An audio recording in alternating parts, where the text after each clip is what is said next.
The crystalline spires of the Galactic Defense Academy pierced the violet sky of Centauri Prime, their surfaces reflecting the light of 3 setting suns. Inside the prestigious institution's combat training facility, whispers and murmurs echoed through the cavernous chamber as a diverse group of alien species gathered for their first advanced combat training session.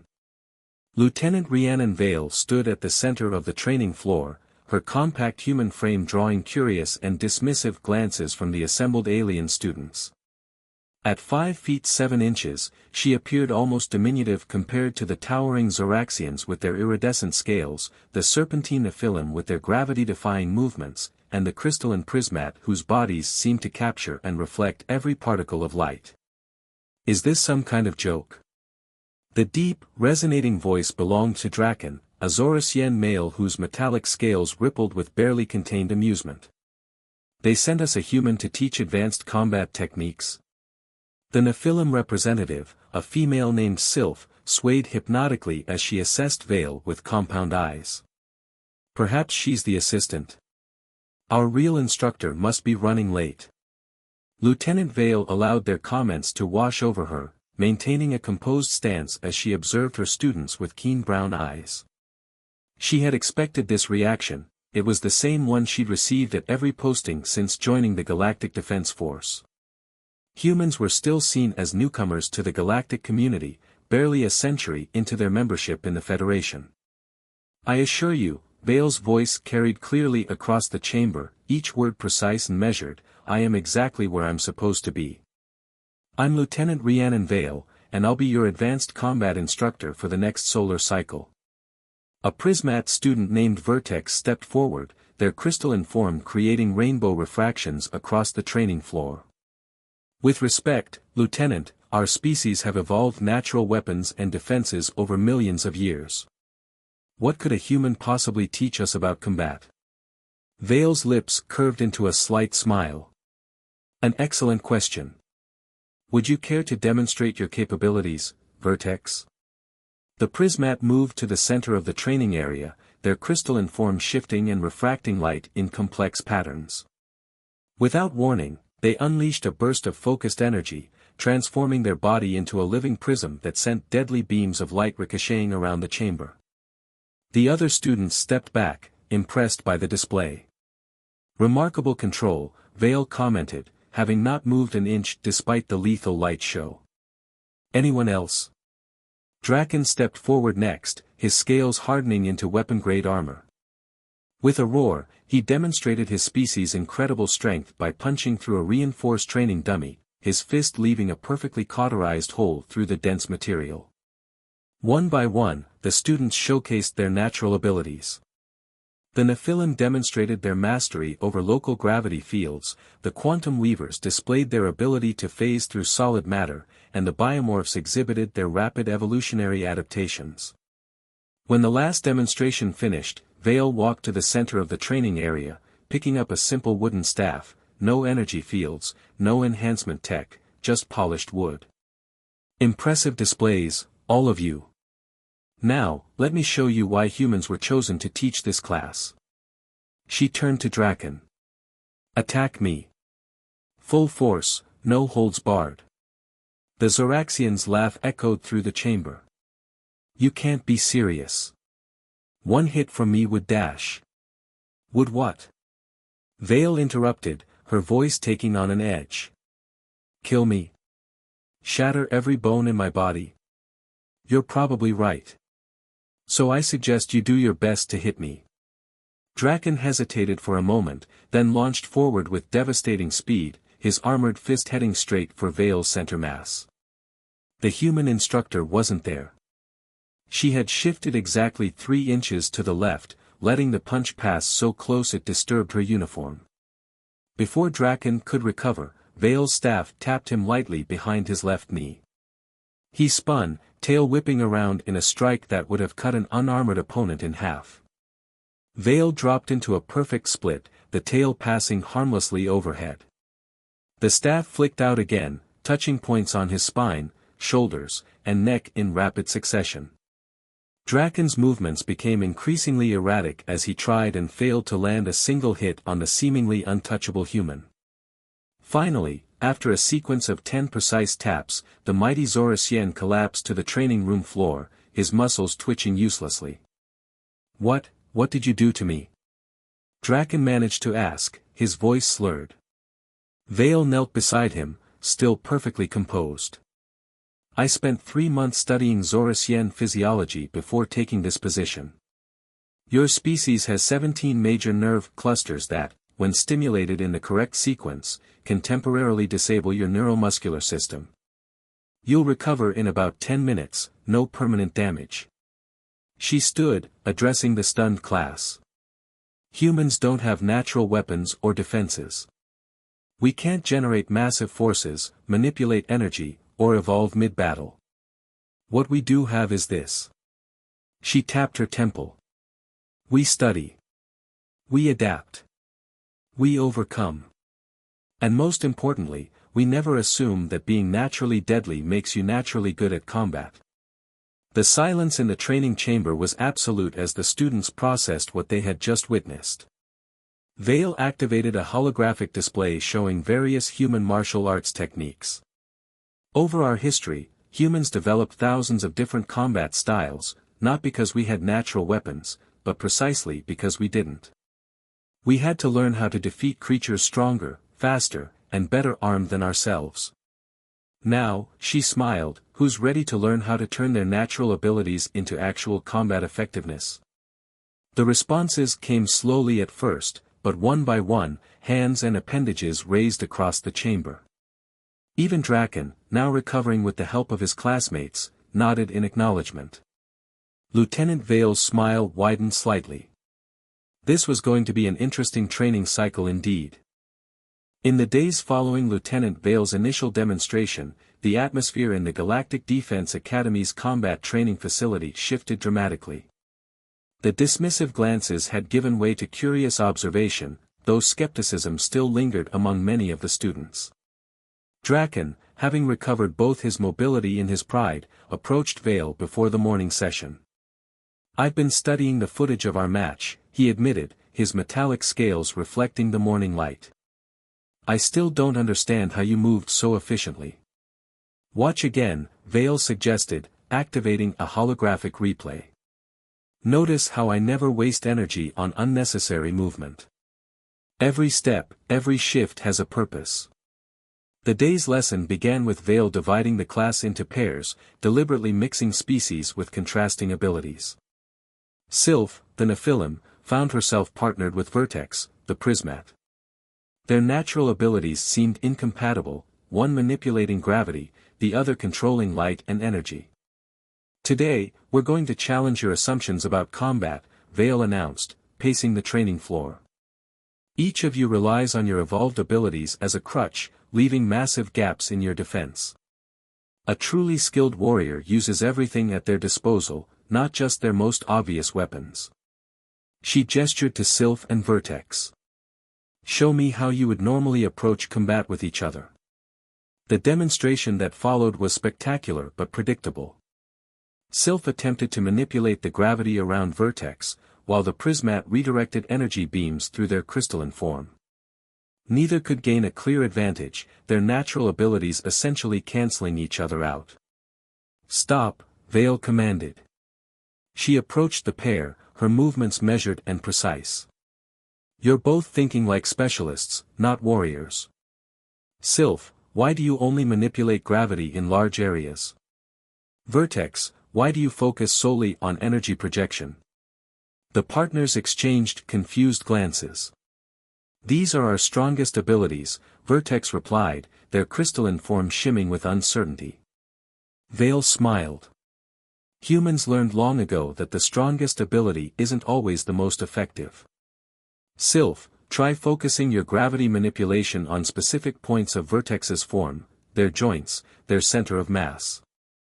Vertex, instead of projecting energy outward, try using your crystalline structure to create subtle light distortions that affect your opponent's depth perception." The concept was revolutionary to the alien students. As they practiced, other pairs made similar discoveries. A quantum weaver named Flux learned to phase through attacks selectively rather than completely, allowing them to redirect an opponent's momentum. A biomorph called Genesis discovered that small, targeted evolutionary adaptations were more effective than full-body transformations. Humans developed these principles fighting creatures far more powerful than ourselves, Vale explained as she moved between the pairs, making minor adjustments to stances and techniques. We couldn't outmuscle a charging predator, so we learned to use its own strength against it. We couldn't match a rival's natural weapons, so we developed ways to prevent those weapons from being used effectively. The training session progressed, and the sound of combat filled the chamber.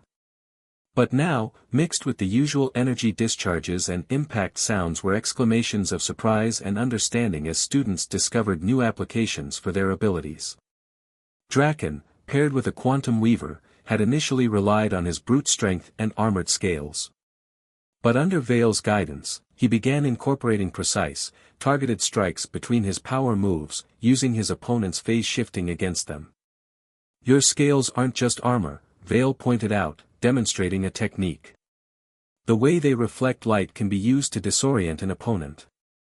Every natural defense can become an offensive tool if you understand how to use it.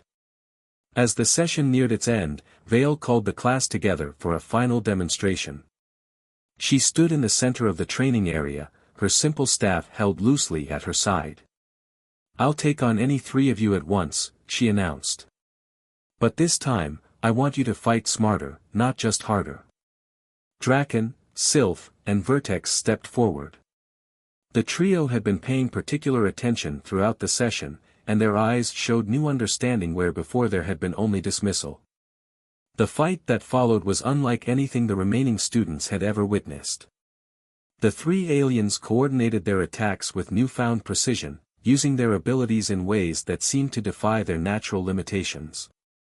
Draken's powerful strikes were now distractions for Sylph's targeted gravity manipulations, while Vertex's light show served to mask their actual attacks rather than simply overwhelm. Yet Vale moved through their assault like water flowing around rocks, her staff never still, her movements economical and precise. She turned their attacks against each other, used their momentum to her advantage, and exploited gaps in their coordination that none of them had realized existed.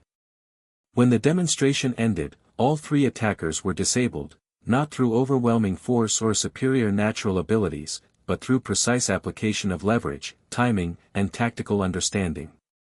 "This," Vale addressed the class as her opponents recovered, "is what I'm here to teach you.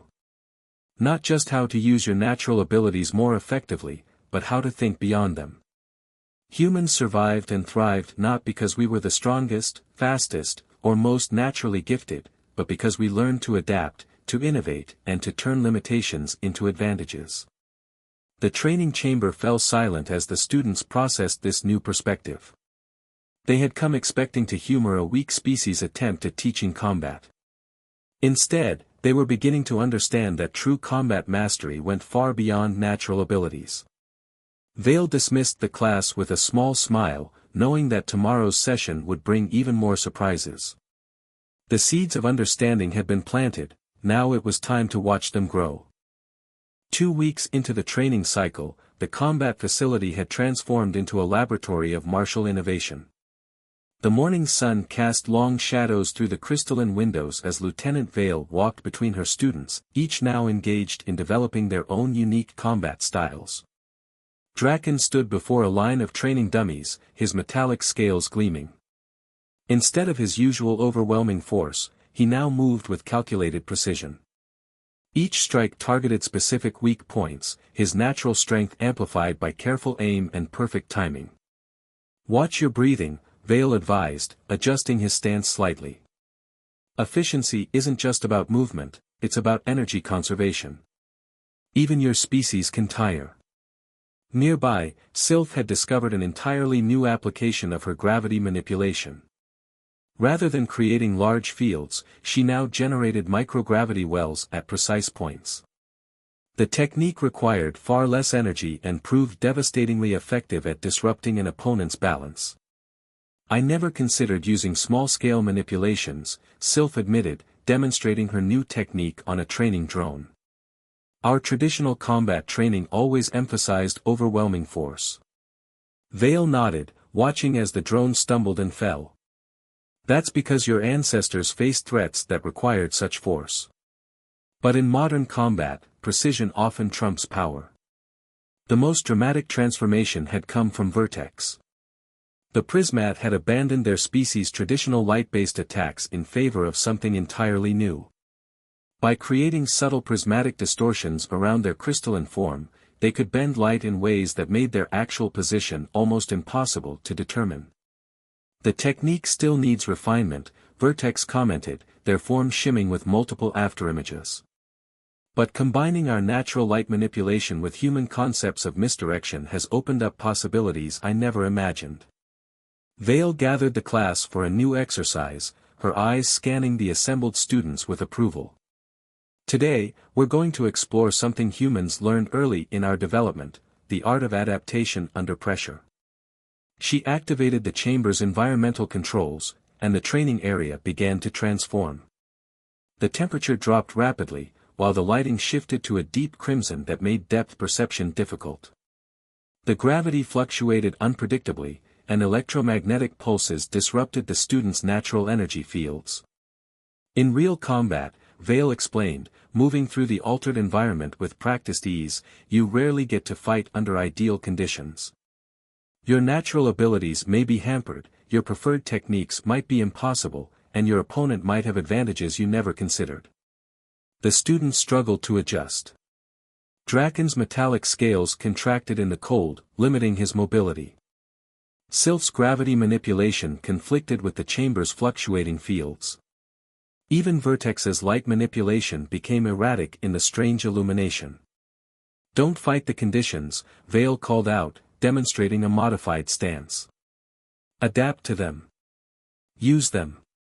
Turn disadvantages into advantages. Gradually, the students began to understand. Draken discovered that his contracted scales could store and release kinetic energy in new ways. Sylph learned to synchronize her gravity manipulation with the chamber's fluctuations, creating unpredictable attack patterns. Vertex found that the red lighting actually enhanced their prismatic distortions. Humans faced countless environments during our evolution, Vale lectured as she moved between the adapting students. We survived not by being perfectly suited to any of them, but by learning to thrive in all of them. Your natural abilities are not limitations, they're foundations to build upon. A quantum weaver named Flux had made particularly impressive progress. Instead of fully phase-shifting, they now altered their quantum state in patterns that matched the electromagnetic pulses. The technique allowed them to become partially tangible at precisely the right moments for both attack and defense. It's like learning an entirely new language, Flux observed, their form flickering in harmony with the chamber's pulses. We've always seen our abilities as fixed quantities, but they're really just starting points. As the session progressed, Vale introduced new environmental challenges. Atmospheric pressure changes, sonic disruptions, and even temporal distortions forced the students to constantly adapt and innovate. In real combat, she reminded them, you won't have time to think through every possibility. Your adaptations need to become instinctive, your responses immediate. The training chamber had become a crucible of evolution, both physical and tactical. Students who had once relied solely on their natural advantages now moved with calculated precision, their abilities refined and redirected in ways their ancestors would never have imagined. Toward the end of the session, Vale paired the students for sparring matches under the harsh conditions. The fights that followed demonstrated how far they had come.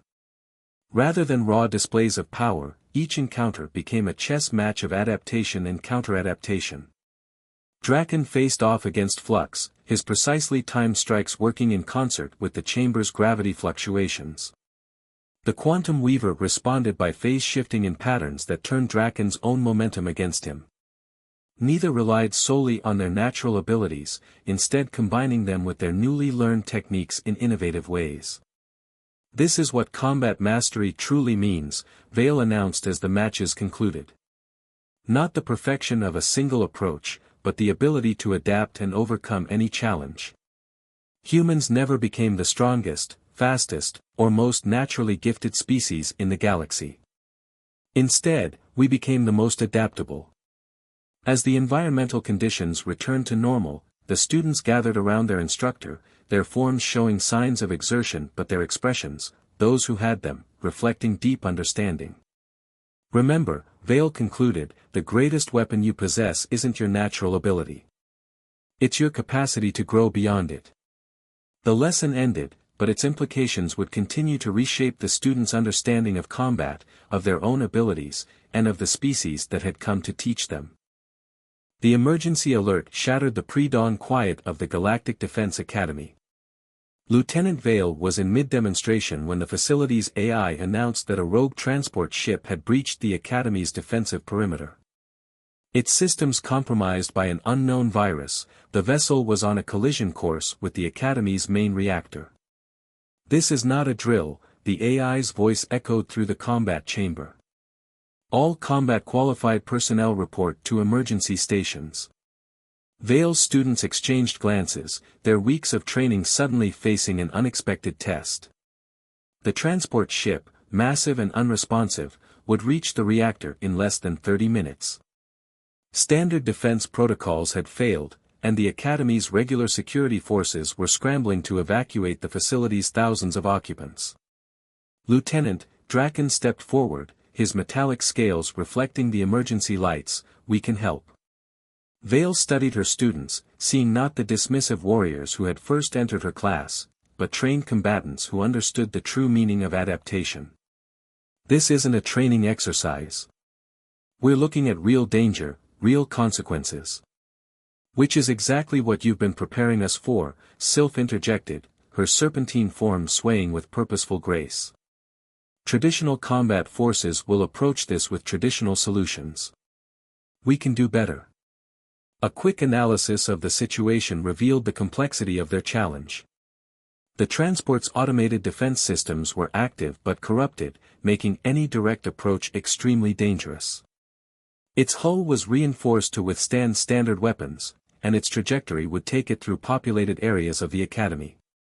"We need a plan," Vale announced, pulling up a holographic display of the vessel's approach vector. "Show me what you've learned." The students gathered around the display, their diverse perspectives now working in harmony rather than competition. Vertex's crystalline form shifted as they analyzed the ship's energy signatures, while Flux's quantum-attuned senses detected irregularities in the vessel's defensive field. "The virus has created gaps in the shield harmonics," Flux reported, their form flickering as they processed the data. "They're microscopic but consistent. If we time it right, we could exploit them." Draken, who had once relied solely on brute force, studied the ship's structural diagrams with tactical precision. "The hull reinforcement isn't uniform. There are maintenance access points here and here," he indicated specific locations. "Designed to withstand direct force, but vulnerable to targeted vibration." Vale watched as her students developed their strategy, each contributing insights that went far beyond their natural abilities. The plan they created was unlike anything in standard tactical databases, a precise combination of their evolved capabilities and human-inspired innovation. "We have one chance at this," Vale reminded them as they moved into position. "Work together, adapt to changing conditions, and remember your training." The operation began with Sylph creating localized gravity distortions around the ship, not to stop it, it was too massive for that, but to create specific stress points in its hull. Vertex synchronized their prismatic abilities with these distortions, generating interference patterns that confused the vessel's automated targeting systems. Draken and several other students with enhanced physical capabilities positioned themselves at calculated points along the ship's path. Instead of attempting to directly halt its momentum, they applied precise impacts at the stress points Sylph had created, sending harmonic vibrations through the hull. Flux led a team of quantum weavers in the most dangerous part of the operation. Using their newly refined phase-shifting techniques, they slipped through the microscopic shield gaps they had detected. Rather than fully phase-shifting, which would have triggered the ship's internal defenses, they maintained a state of partial quantum flux that allowed them to bypass security systems while still affecting physical systems. Vale coordinated from the ground, her human perspective helping to integrate the various elements of their strategy. "Remember, her voice came through their communicators, "Power isn't everything. Precision and timing are what matter now." The ship's defense systems detected their presence and responded with a barrage of automated countermeasures. But where traditional combat forces would have been overwhelmed, Vale's students adapted continuously. Vertex's team redirected energy weapons back into the ship's own shields. Sylph's gravity manipulations created corridors of safe passage through missile barrages. Inside the vessel, Flux's team encountered automated defense drones. Instead of engaging in direct combat, they applied their training in new ways. They used the ship's own systems against it, creating quantum irregularities that confused drone sensors and disrupted their targeting algorithms. Draken, who had once seen combat as a simple application of overwhelming force, now led his team in a precisely choreographed sequence of strikes. Each impact, perfectly timed and placed, contributed to a growing resonance pattern in the ship's hull. "The virus is adapting," Flux reported, their form flickering as they worked to stay ahead of the ship's evolving defenses. But so are we. The battle became a race against time, with the reactor growing closer by the second. Traditional combat doctrine would have called for a desperate, all-out assault. Instead, Vale's students maintained their discipline, trusting in their training and each other. The culmination of their plan came together in the final minutes. The combined effects of their synchronized efforts, the resonance patterns, gravity distortions, quantum disruptions, and energy redirections, created a cascade failure in the ship's systems. Rather than a catastrophic explosion, the vessel's momentum bled away through carefully calculated vectors. When the ship finally came to rest, it was over a kilometer from the reactor, its systems completely disabled but its structure largely intact. The virus was contained, and not a single life had been lost. As emergency teams secured the area, Vale gathered her students. They showed signs of exertion but also quiet pride. They had faced a real-world crisis and succeeded not through raw power, but through the intelligent application of their abilities. Today wasn't about natural advantages or evolved weapons, Vale told them. It was about understanding that true combat mastery means being able to adapt, to think beyond traditional solutions, and to work together in ways that multiply our individual strengths. The students, once skeptical of learning combat from a human, now stood as testament to the effectiveness of Vale's teachings. They had proven that the greatest weapon in any warrior's arsenal wasn't their natural abilities, but their capacity to grow beyond them. News of the averted crisis spread quickly through the Galactic Defense Academy. What had begun as a controversial experiment, having a human teach advanced combat to naturally armed species, had evolved into something revolutionary. On graduation day, the combat training chamber was filled with high-ranking officials and combat instructors from across the galaxy, all eager to witness the results of Lieutenant Vale's unconventional training program. The demonstration area had been modified to incorporate multiple environmental challenges. Gravity fluctuated randomly, electromagnetic pulses disrupted energy fields, and holographic obstacles appeared and disappeared without warning. It was the kind of chaos that would have overwhelmed most combat units. Vale stood at attention as her students entered the chamber. They moved differently now, gone were the showy displays of natural weapons and the reliance on pure power. Instead, each step was measured, each movement efficient, their various forms adapting seamlessly to the changing conditions. 3 months ago, Vale addressed the assembled audience. These students believed that combat mastery came from perfecting their natural abilities. Today, they will show you what happens when you look beyond evolutionary advantages to find true combat wisdom. Draken stepped forward first. The Zorus Yen who had once relied solely on his armored scales and overwhelming strength now moved like flowing mercury. He faced a barrage of combat drones, their attacks coming from multiple angles with varying energy signatures.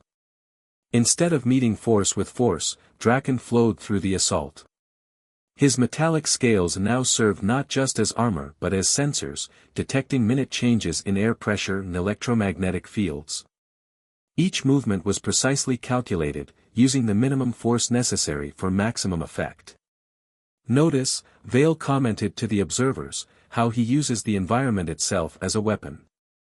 The gravity fluctuations that would disrupt most fighters become advantages in his hands. Sylph's demonstration followed, showcasing how the Nephilim had transformed her species' traditional gravity manipulation. Rather than creating large-scale distortions, she generated microscopic gravity wells that turned her opponent's own momentum against them. Her serpentine form wove through the air in patterns that seemed to defy physics, each movement setting up future opportunities. Efficiency over power, Vale explained. A lesson humans learned through necessity, now refined through choice. Vertex's presentation drew audible gasps from the audience. The Prismat had developed an entirely new form of combat, using their crystalline structure to create cascading prismatic effects that made it impossible to determine their true position.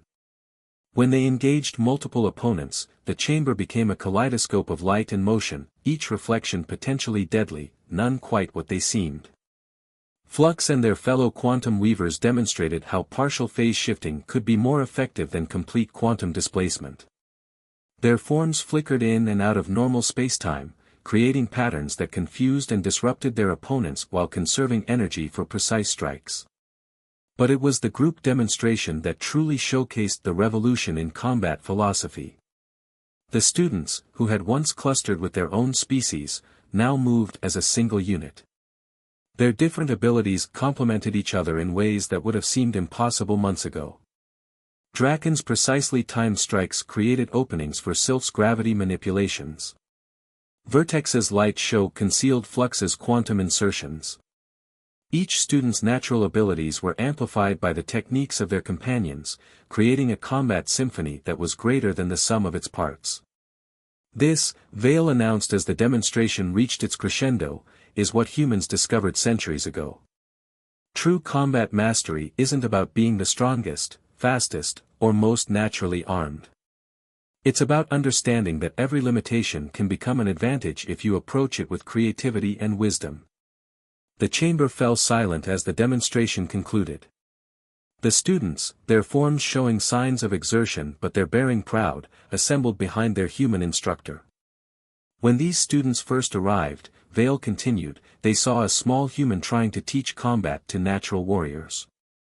Today, they understand a fundamental truth that humanity learned through countless challenges: the greatest strength lies not in our natural advantages, but in our ability to adapt, learn, and grow beyond our perceived limitations.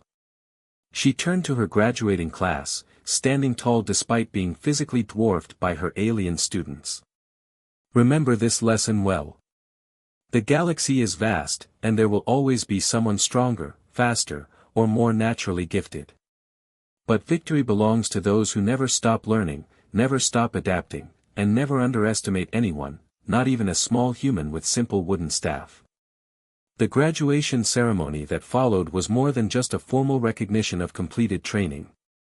It represented a fundamental shift in how these advanced species viewed combat, their own abilities, and the deceptively fragile-looking species that had taught them to see beyond their evolutionary advantages. As the students departed for their various assignments throughout the galaxy, each carried with them not just new combat techniques, but a new philosophy.